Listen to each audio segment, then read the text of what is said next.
Good morning student, my name is Jayaprakash. आज मैं आपको वेलोसिटी टाइम ग्राफ से पढ़ा रहा हूँ। बाकी का मैं आपको पिछली वीडियो में पढ़ा चुका हूँ। वेलोसिटी टाइम ग्राफ क्या होता है बच्चों? जब हम वेलोसिटी और टाइम के बीच में एक ग्राफ प्लॉट करते हैं तो उस ग्राफ को हम वेलोसिटी टाइम ग्राफ बोलते हैं। तो वही मैंने लिख रखा है यहाँ पर, when we plot a graph between velocity and time then this graph is called velocity time graph. Okay, velocity time graph में बच्चों क्या होता है, ये वाई एक्सिस है, ये एक्स एक्सिस है हमारी। एक्स एक्सिस पर, वाई एक्सिस पे हम क्या लेते हैं बच्चों? वेलोसिटी को रिप्रेजेंट करते हैं यहाँ पर। वाई एक्सिस पे हम वेलोसिटी लेते हैं और एक्स एक्सिस पे हम टाइम को रिप्रेजेंट करते हैं। तो इन दोनों के बीच में जो ग्राफ प्लॉट होता है उसको हम वेलोसिटी टाइम ग्राफ बोलते हैं। और वेलोसिटी टाइम ग्राफ में वाई एक्सिस पे हमेशा हम वेलोसिटी को लेते हैं और एक्स एक्सिस पे टाइम को लेते हैं। अब बच्चों, जो भी एक ग्राफ बनेगा हमारा वेलोसिटी और टाइम के बीच में, जैसे मान लो हमारा ये ग्राफ बना, तो ये वाला जो पोर्शन होगा, मीन्स इस ग्राफ का जो एरिया होगा,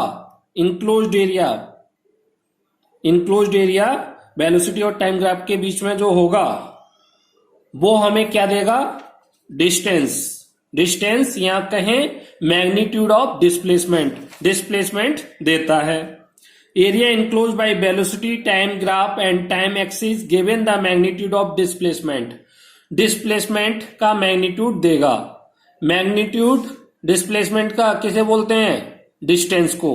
ओके, तो हम कह सकते हैं सीधा डायरेक्टली कि जो वेलोसिटी टाइम ग्राफ है उसका जो एरिया होगा, इनक्लोज्ड एरिया, वो हमें डिस्टेंस के बारे में बता देगा। डिस्टेंस हम उससे निकाल सकते हैं किसी ऑब्जेक्ट की कितना ऑब्जेक्ट कितनी डिस्टेंस ट्रेवल किया है, वो हम फाइंड कर सकते हैं वेलोसिटी टाइम ग्राफ से। तो आपको पता है वेलोसिटी बराबर क्या होता है? Displacement upon time. तो यहां से डिस्प्लेसमेंट क्या हो जाएगा बच्चों? डिस्प्लेसमेंट निकालें तो इन दोनों का मल्टीप्लाई हो जाएगा वेलोसिटी इंटू टाइम। तो वही यहां पे लिख रखा है कि product of velocity and time are equal to displacement. तो ये बीआई ग्राफ से, बीटी ग्राफ से, वेलोसिटी टाइम ग्राफ से हमें क्या मिलेगा? डिस्प्लेसमेंट। और डिस्प्लेसमेंट क्या होता है बच्चों? इसका मैग्नीट्यूड मिलेगा, डिस्प्लेसमेंट नहीं। क्योंकि डिस्प्लेसमेंट में हमारी डायरेक्शन भी होती है, ये डायरेक्शन नहीं देगा, लेकिन ये क्या देगा? इसका मैग्नीट्यूड देगा। और मैग्नीट्यूड वाइज वो हमारी एक डिस्टेंस हो जाएगी। इसलिए हम कह सकते हैं कि वेलोसिटी टाइम ग्राफ हमें डिस्टेंस को मेजर करना सिखाता है। अब बच्चों, velocity time graph for uniform motion of A object. अब एक ऑब्जेक्ट है, वो यूनिफॉर्म मोशन कर रहा है, और साथ में ए इक्वल टू 0 उसका एसिलरेशन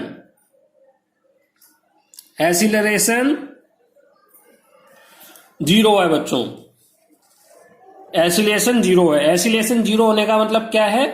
ये यूनिफॉर्म मोशन कर रहा है, साथ में उसकी वेलोसिटी जो है कांस्टेंट है। क्योंकि एसिलेशन मतलब क्या है?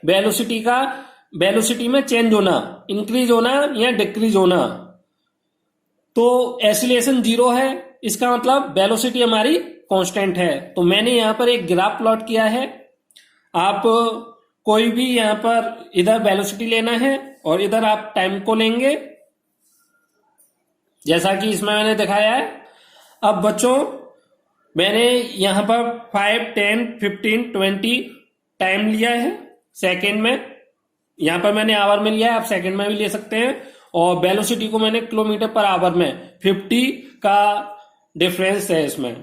तो मैंने यहां पर इक्वल टाइम इंटरवल में, यहां पर 5 का डिफरेंस है, 5 पर मेरा वेलोसिटी कितनी है? 100। अगले 0 से 5 पर वेलोसिटी 100, 0 से 10 गए बच्चों, 10 पर भी मेरी वेलोसिटी कितनी है? 100। 15 पर भी वेलोसिटी कितनी है? 100। और 20 पर भी वेलोसिटी कितनी है 100। इसका मतलब क्या है बच्चों, वेलोसिटी चेंज नहीं हो रही है। वेलोसिटी चेंज नहीं हो रही है मींस इसका एक्सीलरेशन 0 है और ये यूनिफॉर्म मोशन कर रहा है। यूनिफॉर्म मोशन कैसे कर रहा है, क्योंकि ये इक्वल टाइम इंटरवल में इक्वल डिस्टेंस ट्रेवल कर रहा है। ओके, तो यहां से हमें इस ग्राफ से क्या पता चल रहा है कि इसकी वेलोसिटी हमारी कांस्टेंट है बच्चों, 100 है और पूरे टाइम ये 100 रही। स्टार्टिंग टाइम t1 था और फाइनल टाइम t2 तक ये चला। पहले t1 तक चला तो 100 वेलोसिटी, फिर ये t2 टाइम तक चला, वेलोसिटी रही हमारी 100। अब मैग्नीट्यूड ऑफ डिस्प्लेसमेंट कैसे निकलता है, area enclose by velocity time graph and the time axis. Time axis ये है और एरिया हमारा इनक्लोज्ड ये है। ये एक ए पॉइंट है, ए से बी पर गया तो ए तक आने में इसको t1 टाइम लगा है और बी पर आने में इसको t2 टाइम लगा है, 0 से t2। ओके, अब एरिया निकालना है बच्चों। तो ये जो एरिया है ये वाला, ये हमें क्या देगा, ये मैग्नीट्यूड ऑफ डिस्प्लेसमेंट देगा। तो और मैग्नीट्यूड ऑफ डिस्प्लेसमेंट को हम क्या बोलते हैं, डिस्टेंस। अब किसी रेक्टेंगल का एरिया क्या होता है बच्चों, बेस एंड हाइट। तो बेस कितना है इसका CD एंड हाइट कितनी होगी AC लेंथ और ब्रीथ, AC इंटू CD। अब बच्चों AC की वैल्यू कितनी है यहां पर, 0 to 100 मीन्स 100। AC की वैल्यू 100 हो गई, आप यहां से देख रहे हैं 100। और CD की वैल्यू कैसे निकाल सकते हैं बच्चों, CD यहां से यहां तक टाइम t2 है और यहां से यहां तक का टाइम t1 है। मुझे इतनी डिस्टेंस चाहिए तो मैं इतने टाइम में से इतने टाइम को, एक बार और, 0 से t1 टाइम में तो इतना कवर किया, A तक पहुंचा है वो, और 0 से t2 टाइम तक वो B पे पहुंचा है। मुझे ये वाला डिस्टेंस चाहिए इस रेक्टेंगल के लिए। ये डिस्टेंस मैं कैसे निकाल सकता हूं, इतना टाइम इंटरवल, अगर मैं इस t2 टाइम में से, जो कि यहां तक है बच्चों, यहां तक है, उसमें से मैं इतना टाइम t1 माइनस कर दूं तो मुझे ये टाइम मिल जाएगा। तो मैं क्या लिख सकता हूं, t2 माइनस t1, ये हमारा क्या हो गया, CD की वैल्यू हो गई।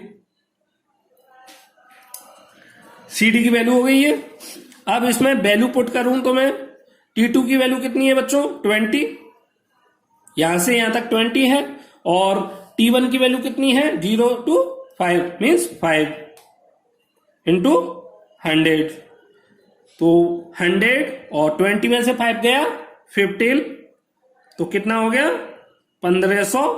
और क्योंकि मैंने डिस्टेंस किस में ले रखी है बच्चों, किलोमीटर पर आवर, तो डिस्टेंस हमारी किलोमीटर में आएगी, तो ये किलोमीटर हो गया। ओके, एक बार और,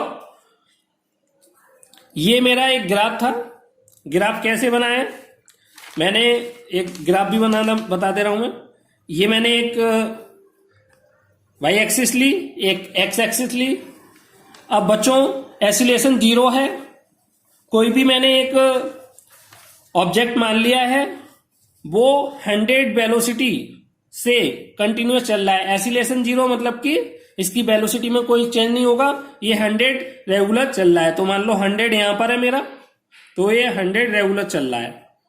अब t1 टाइम पर देखा बच्चों, t1 मीन्स 5 आवर में देखा तो वो यहां पर पहुंच गया ए पॉइंट पे। ओके, फिर t2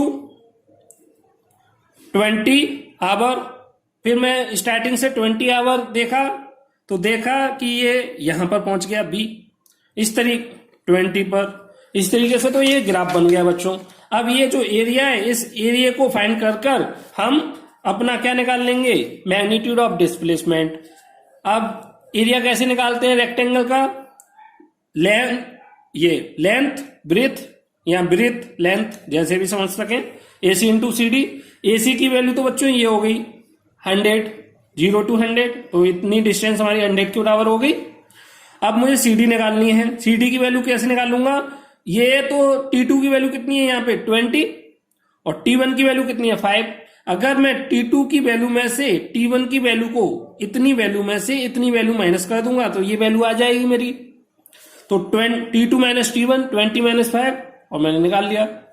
अब बच्चों इसमें आपको आप देख रहे हैं ये एक स्ट्रेट लाइन आ रही है इसमें,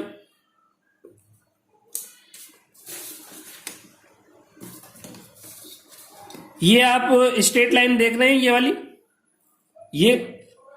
ये स्ट्रेट लाइन किसके पैरेलल है? एक्स एक्सिस के।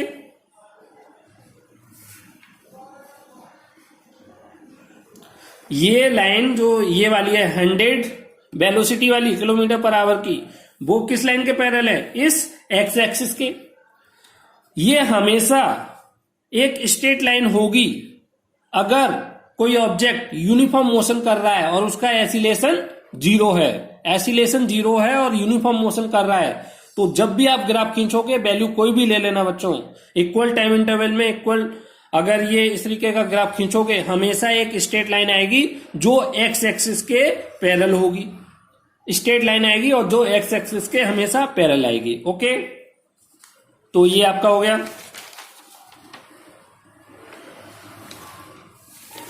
अब बच्चों अगर एसिलेशन हमारा नॉट इक्वल टू 0, एसिलेशन हमारा कंटिन्यूअस बढ़ रहा है, यूनिफॉर्म एसिलेशन है बच्चों।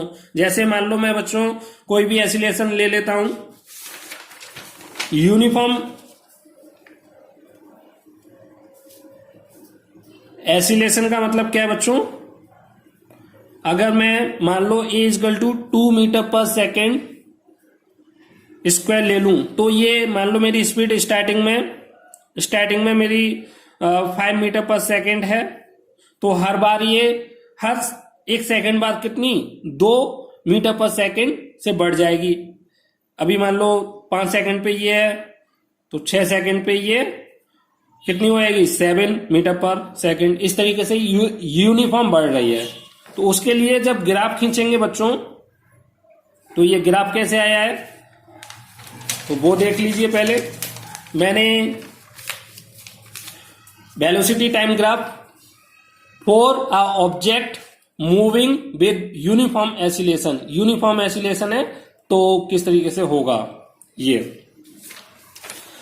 तो बच्चों पहले यहां पर देखिए कैसे आया है ये ग्राफ, मैं यहां पे दिखा दे रहा हूं वैल्यू।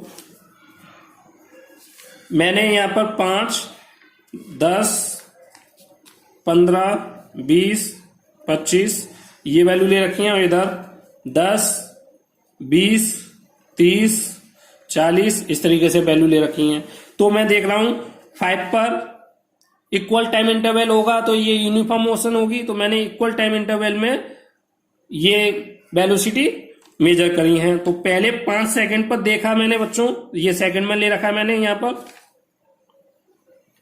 और वेलोसिटी मैंने इसमें मीटर पर सेकंड में ले रखी है। ओके, तो बच्चों मैंने पहले 5 सेकंड पर देखा तो एक ऑब्जेक्ट की जो वेलोसिटी आई वो कितनी हुई 10। अगले जब मैं 10 पर देखा तो उसकी वेलोसिटी बच्चों 20 आ गई। अगले 15 पर देखा तो उसकी वेलोसिटी 30 आ गई। 5 सेकंड पर वेलोसिटी कितनी थी? वेलोसिटी हमारी 10 सेकंड पर वेलोसिटी 20, 15 सेकंड पे वेलोसिटी 30। तो मैंने ये वैल्यू 5, आप मैं दिखा दे रहा हूं, 5 पर 10, 10 पर 20, 15 पर 30 और 20 पर 40। फिर मैंने इसको एक लाइन ड्रॉ किया, स्ट्रेट लाइन बन गई है। ओके, फिर मैंने यहां से एक परपेंडिकुलर गिराया इस पर बच्चों, ये एक परपेंडिकुलर गिरा दिया इस पर, और यहां से मैंने इसको मिला दिया है। ये मिलाया मैंने इसलिए बच्चों जिससे कि मैं आसानी से इसको सॉल्व कर पाऊं। तो बच्चों अब ये जो एरिया है बच्चों, ए और ई के बीच में, क्योंकि मुझे यहां से और यहां का मेजर करना है, तो ए और ई के बीच में हमारा क्या बनना है, एक तो ये रेक्टेंगल बनना है ये वाला, और वो रेक्टेंगल नहीं एक ट्रायंगल बनना है, और ये बच्चों हमारा क्या बनना है, रेक्टेंगल बनना है। तो ये जो इंक्लोज्ड एरिया है ये हमें क्या दे देगा, डिस्प्लेसमेंट या मतलब मैग्नीट्यूड ऑफ डिस्प्लेसमेंट कहिए या फिर डिस्टेंस दे देगा। तो वही लिखा है area enclosed A B C D E, A B C D E, okay, A B C D E. तो ये इंक्लोज्ड एरिया हो गया हमारा। अब इसमें है क्या, एक तो ये ट्रायंगल है, ट्रायंगल एडीई, तो ट्रायंगल एडीई और रेक्टेंगल एबीसीडी। तो ये रेक्टेंगल का एरिया कैसे निकालते हैं बच्चों, लेंथ ब्रेथ, तो A B into B C, A B into B C, और हाफ इसका हम कैसे निकालेंगे, ये ए डी बेस, और हाइट कितनी होगी इस ट्रायंगल की, डीई के बराबर, तो डीई। बच्चों वैल्यू पुट कर दो। ए बी की वैल्यू हमारी कितनी है बच्चों, यहां पे ये वाली ए बी की वैल्यू, आप ये ए बी की वैल्यू है, तो ये कितने के बराबर है, 20, देख रहे हैं ना, ये वैल्यू कितने के बराबर है, ए बी यहां से यहां तक की वैल्यू 20, तो 20। बी सी की वैल्यू कैसे निकालोगे बच्चों, तो यहां से यहां तक T2 टाइम है और यहां से यहां तक T1 टाइम है, मुझे ये चाहिए, तो मैं T2 टाइम में से T1 टाइम को माइनस कर दूं, तो T2 की वैल्यू कितनी है यहां पर 20, T2 की वैल्यू यहां से यहां तक 20 माइनस T1 की वैल्यू यहां से यहां तक कितनी है 10 प्लस हाफ। एडी की वैल्यू कितनी आएगी बच्चों, एडी ये वाला, एडी और बीसी की वैल्यू सेम, मीन्स 20 माइनस 10, ये वैल्यू और ये वैल्यू सेम है, और ये वैल्यू मैंने कैसे निकाल लिया 20 माइनस 10 करके, ओके, ये वैल्यू और ये वैल्यू सेम होगी, ये वैल्यू मैंने कैसे निकाली है 20 माइनस 10, तो ये भी मेरी 20 माइनस 10 करके आएगी, ओके। और डीई की वैल्यू यहां पे बच्चों डीई है हमारा यहां पे है 40 और 20, तो 20 से 40 जाने के लिए हमें कितना चढ़ना पड़ा, 20 to 30 10 और 30 to 40 10 मीन्स 20, ओके, ये समझ में आया। डीई की वैल्यू कितनी है यहाँ पे 20 to 40, तो कितने का डिफरेंस हो गया इसका 20 to 40, 40 माइनस 20, तो यहाँ पे मैंने 20 लिख दिया है। आप इसको सॉल्व कर लेंगे और आपका आंसर आ जाएगा, ओके। और बच्चों इसमें भी एसिलेशन हमारा 0 था, तब भी स्ट्रेट लाइन आ रही थी, लेकिन वो किसके पैरेलल आ रही थी, एक्स एक्सिस के पैरेलल आ रही थी। अब इसमें भी एक स्ट्रेट लाइन आएगी, जब भी हम यूनिफॉर्म एसिलेशन, कोई ऑब्जेक्ट मूव कर रहा होगा यूनिफॉर्म एसिलेशन के साथ, तो वो हमेशा कैसा ग्राफ देगा, एक स्ट्रेट लाइन देगा। ये हमारी एक स्ट्रेट लाइन आ रही है, ये वाली, ये, तो हमेशा एक स्ट्रेट लाइन मिलेगी आपको। तो ये आपका हो गया। एक बच्चों अगर हमारा, ये तो यूनिफॉर्म मोशन के लिए हो गया, अब नॉन यूनिफॉर्म मोशन अगर कोई ऑब्जेक्ट कर रहा है और एसिलेटेड मोशन है, मींस उसकी वेलोसिटी भी साथ साथ इंक्रीज या डिक्रीज कर रही है, तो वेलोसिटी टाइम ग्राफ की जो शेप है कोई फिक्स नहीं होगी। इन दोनों में हमारे बच्चों शेप फिक्स थी, ये भी स्ट्रेट लाइन दे रहा है और ये स्ट्रेट लाइन दे रहा है एक्स एक्सिस के पैरेलल। लेकिन जब हमारी मोशन नॉन यूनिफॉर्म हो और साथ में एसिलेटेड हो, तो वेलोसिटी टाइम ग्राफ की जो शेप है फिक्स नहीं होगी, ओके। तो ये मैंने एक ग्राफ बनाया है, 2 पर मेरी वेलोसिटी 20 है, 2 पर मेरी वेलोसिटी 20 है, यहां से दिखा दे रहा हूं मैं, 2 सेकंड पर मेरी वेलोसिटी 20 है, और 4 सेकंड पे मेरी वेलोसिटी 60 है, और 6 पे मेरी वेलोसिटी 50 है, और 8 पर मेरी वेलोसिटी 30 है। आप देख रहे हैं टाइम इंटरवल मैं सेम ले रहा हूं, लेकिन वेलोसिटी में जो डिफरेंस आ रहा है अलग अलग आ रहा है। इस तरीके से ये हमारा नॉन यूनिफॉर्म मोशन हो गया, और क्योंकि इसमें वेलोसिटी इंक्रीज या डिक्रीज कर रही है, मीन्स एसिलेटेड मोशन भी है। तो देख रहे हैं आप, शेप फिक्स नहीं है। इसकी क्या शेप बताओगे आप? कोई शेप नहीं है इसको, इसलिए इसकी कोई फिक्स शेप नहीं होती है इस ग्राफ की, जब ये नॉन यूनिफॉर्म मोशन के लिए और एसिलेटेड मोशन के लिए होता है। Okay, equation of motion. बच्चों, इक्वेशन ऑफ मोशन क्या है? ये 3 इक्वेशन का एक सेट है जो बी, यू, ए, टी और एस के बीच, इन फिजिकल क्वांटिटी के बीच में एक रिलेशन बताता है हमें कि इनके बीच में क्या रिलेशन है और कैसे एग्जिस्ट करते हैं ये। When an object move along a straight line, लेकिन ये तभी होगा बच्चों जब हमारा कोई ऑब्जेक्ट स्ट्रेट लाइन में मूव कर रहा हो और साथ में वो यूनिफॉर्म मोशन कर रहा हो। मीन्स यूनिफॉर्म मोशन जहां पर हो रही होगी वहीं पर ये मोशन की इक्वेशन वैलिड है, नॉन यूनिफॉर्म मोशन के लिए वैलिड नहीं होती हैं। जब भी स्ट्रेट लाइन में मूव कर रहा हो, साथ में यूनिफॉर्म मोशन हो रही हो, जहां पर ये हमारी b बराबर u plus a t, s बराबर u t plus half a t square और बी स्क्वायर बराबर यू स्क्वायर प्लस 2as, ये हमारी 3 इक्वेशन है जिनको हम मोशन की इक्वेशन बोलते हैं। जहां पर b फाइनल वेलोसिटी है, u हमारी इनिशियल वेलोसिटी को इंडिकेट करता है, s हमारा distance covered by object, object ने कितनी डिस्टेंस कवर की है उसको डिनोट करता है, रिप्रेजेंट करता है, और t हमारा टाइम टेकन, कितना टाइम लिया है उसको रिप्रेजेंट करता है, और a उस यूनिफॉर्म एसिलेशन को इंडिकेट करता है जिस यूनिफॉर्म एसिलेशन से ऑब्जेक्ट मूव कर रहा है। ओके, अब बच्चों इनके ग्राफ के थ्रू हमें ये तीनों इक्वेशन प्रूव करनी है, और ये आपका आता है और काफी इंपॉर्टेंट है। तो ये ग्राफ कैसे बनाए, सबसे पहले ग्राफ देख लीजिए। तो आपको मैंने अभी बताया बच्चों,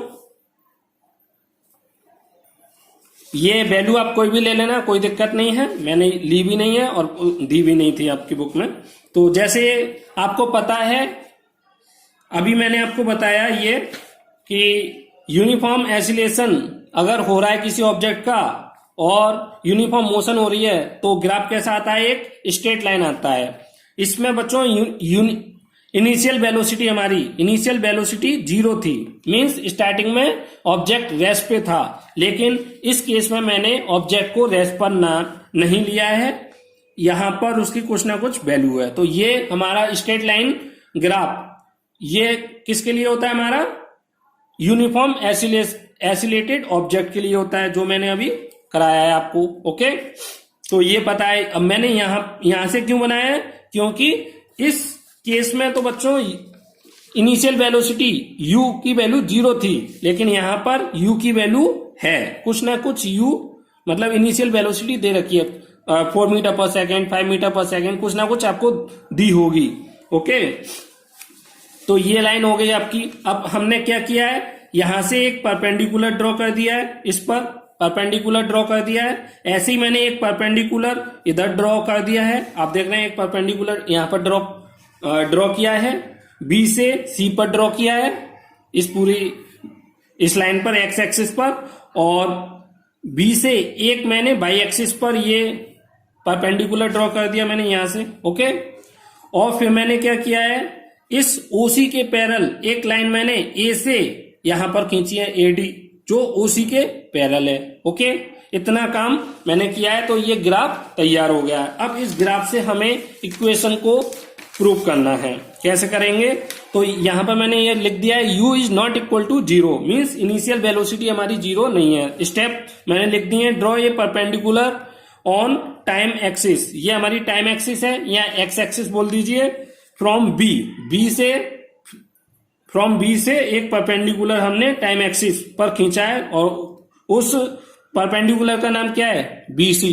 ओके, ऐसे draw a parallel line AD to OC, एक AD लाइन हमने OC के पैरेलल खींच दी है इस पर, और एक परपेंडिकुलर हमने बाई एक्सिस पर B पॉइंट से गिराया है, जो क्या है? BE। ओके, अब बच्चों इसको समझिए, और इस ग्राफ को आपको देखना है साथ में। यहां पर बच्चों ये BC मेरी फाइनल वेलोसिटी है जिसको मैंने B से रिप्रेजेंट किया है, और OA मेरी इनिशियल वेलोसिटी U को रिप्रेजेंट कर रहा है, और OC मेरे टाइम को रिप्रेजेंट कर रहा है। तो वो मैंने यहाँ पे लिख दिया है BC बराबर B, यहाँ पे BC बराबर B माना मैंने, यहाँ पे लिखा हुआ है, और OA बराबर मैंने U माना है। ओके, OA बराबर मैंने U माना है, और CD जो है हमारी CD ये OA के बराबर है, क्योंकि ये दोनों लाइन पैरेलल हैं, तो ये डिस्टेंस इसके इक्वल होगी। CD हमारी OA के इक्वल होगी क्योंकि ये दोनों लाइन पैरेलल हैं एक दूसरे के। ओके, अब बच्चों मुझे यहां से ये BD ये वाली डिस्टेंस निकालनी है बच्चों। BD कैसे निकलेगी? अगर मैं इस कंप्लीट BC में से इस CD को माइनस कर दूं तो मेरी ये BD निकल आएगा। ये डिस्टेंस BC में से मैं CD को मैं माइनस कर दूं तो मेरी ये वाली डिस्टेंस आ जाएगी। तो मैंने वही किया है, BD बराबर BC माइनस CD। ओके, अब मैंने BC को इधर ही रहने दिया है, इसको मैं इधर ले गया, तो BC बराबर BD plus CD। Okay, BC equal to BD, और CD को मैं क्या लिख सकता हूं? CD को मैं OA लिख सकता हूं, क्योंकि मुझे OA की वैल्यू पता है, इसलिए मैं CD को OA लिख रहा हूं। ओके, अब मैं वैल्यू पुट करूंगा। BC मैंने आपको बताया यहाँ पे B है, और OA मेरा क्या है? U। मैंने वैल्यू पुट कर दी, तो यहां से मेरी BD की वैल्यू आ जाती है B minus U। Okay, equation 1 बना लेंगे हम इसको। अब एसिलेशन का फॉर्मूला क्या है? Change in velocity upon time. Change in velocity upon time. Change in velocity क्या होता है बच्चों? Final velocity minus initial velocity upon time. Final velocity minus initial velocity upon time, ये क्या होता है हमारा? एसिलेशन। तो मैंने यहां पे लिख दिया है। BC मेरी क्या है? यहां पर इस डायग्राम में मैंने आपको बताया फाइनल वेलोसिटी है हमारी BC, और CD मेरी क्या है? Initial velocity. OA और CD हमारी बराबर है, तो मैं CD को इनिशियल वेलोसिटी मान सकता हूं, तो मैंने लिख दिया। और AD क्या है मेरा? ये AD किसको रिप्रेजेंट कर रहा है? OC के बराबर, ये तो टाइम को रिप्रेजेंट कर रहा है यहां पर, तो AD लिख दिया मैंने। BC माइनस CD, BC में से अगर मैं CD को माइनस कर दूं क्या निकल आएगा मेरा? BD। तो मैंने BC माइनस CD किसके बराबर हो जाएगा? BD, जो हम पहले भी निकाल चुके हैं। और AD को मैं किसके बराबर लिख सकता हूं? AD is equal to OC। तो AD को मैंने OC के बराबर लिख दिया, क्योंकि OC और BD की वैल्यू हमें पता है। BD की वैल्यू मैंने यहां पे निकाल चुका हूं, B माइनस U पुट कर दी मैंने यहां पे इक्वेशन 1 से, और ये वाली put the value of BD from equation 1। तो इक्वेशन 1 से उठा के मैंने BD की वैल्यू पुट कर दिया, और OC बराबर मैंने बच्चों आपको बताया यहाँ पे किसको डिनोट कर रहा है? OC हमारा टाइम को डिनोट कर रहा है। आप चाहो तो लिख लो OC इक्वल टू T। ठीक है, ये ग्राफ के थ्रू हमें पता है, तो मैंने T लिख दिया। इसको सॉल्व करेंगे तो B बराबर U प्लस AT आएगा। तो ये आपका पहला डेरिवेशन होता है। अब इसी ग्राफ से हमें तीनों डेरिवेशन सॉल्व करने बच्चों। अब दूसरी equation for position time relation, means position और टाइम के बीच में क्या रिलेशन होगा, उसको हम इक्वेशन के जरिए कैसे दिखा सकते हैं? तो if object travel a distance in time t under uniform, अगर यूनिफॉर्म मोशन कर रहा है ट्रेवल और h डिस्टेंस ट्रेवल करी है t टाइम में, तो डिस्टेंस bi ग्राफ हमें कैसे देता है? Velocity time graph. एरिया जो हमारा इनक्लोज्ड होता है, जितना एरिया घेर रहा है, वो वेलोसिटी टाइम ग्राफ, वही हमारा डिस्टेंस ट्रेवल हो जाती है। डिस्टेंस या फिर मैग्नीट्यूड ऑफ डिस्प्लेसमेंट, तो एरिया इनक्लोज्ड बाई OAB।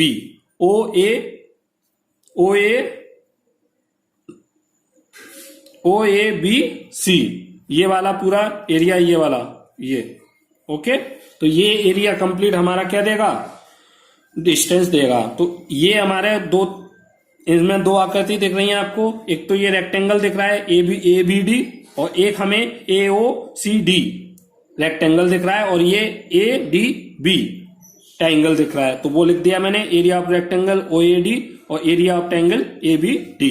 अब मैं इसमें इस ट्राइंगल का एरिया निकालना चाहूंगा, तो कितना हो गया, ओ ए और ओ सी, तो ओ ए इंटू ओ सी और हाफ। अब मैं ट्राइंगल का निकालना चाहूंगा तो हाफ ए डी और B C, A D into ये बी डी। ओ ए की वैल्यू आपको पता है, पिछले में मैंने आपको बताया अभी, ओ ए यू आपको पता है, एक ही ग्राफ से हो रहे हैं तीनों, और ओसी को मैं टी पहले ही बता चुका हूं, प्लस हाफ एडी की वैल्यू, एडी और ओसी हमारे बराबर हैं, एडी और ओसी बराबर हैं, तो मीन्स इसकी भी वैल्यू हमारी टी हो गई। और बीडी की वैल्यू बच्चों पिछले उसमें से हमने निकाल चुके हैं बीडी, तो मैंने वहां से रख दी 80, और इसको सॉल्व करेंगे तो हमारा ये आ जाएगा। ओके, तो ये आपकी सेकंड इक्वेशन है मोशन की। अब तीसरा लास्ट, इसी तरीके से बच्चों अगर पोजीशन वेलोसिटी के बीच में रिलेशन स्थापित करना चाहें तो वो कैसे निकल सकता है, area of trapezium O A B C, तो यही ट्रेपेजोइडम है हमारा। उसमें तो मैंने कैसे किया था बच्चों, इसको रेक्टेंगल और ट्रायंगल में ब्रेक कर दिया था, इसमें नहीं करना है, इसमें हमें ट्रेपेजोइडम का फॉर्मूला यूज करना है। ट्रेपेजोइडम का फॉर्मूला क्या होता है, जो हमारी पैरेलल ये वाली ये और ये हमारी ये जो ओ ए और बी सी है एक दूसरे के पैरेलल हैं, तो दोनों साइड पैरेलल साइड ओ ए और बी सी इंटू इनकी जो हाइट कितनी हो गई ओसी बाई 2, ये ट्रेपेजोइडम का फॉर्मूला यूज हो गया। क्या होता है हमारा ट्रेपेजोइडम का formula, half P1 plus P2 parallel line जो है इनटू हाइट, ये होता है P1 P2 हम पैरेलल लाइन मान रहा हूं मैं, तो इस तरीके से मैं ये करूंगा। ओ ए की वैल्यू आपको पता है, अभी मैंने पिछली वाली उसमें बताया, ओ ए बराबर U, BC की वैल्यू हमारी किसके, B के बराबर है, तो B, और OC मेरा T के बराबर है और 2। बच्चों इक्वेशन 1 हम निकाल चुके हैं, B बराबर U प्लस AT सॉल्व कर चुके हैं। यहां से मैं AT बराबर B माइनस यू लिख सकता हूं, और T बराबर यहां से B minus you upon A लिख सकता हूं। ये वैल्यू मैं T की इस वाली इक्वेशन 1 में पुट कर दूंगा।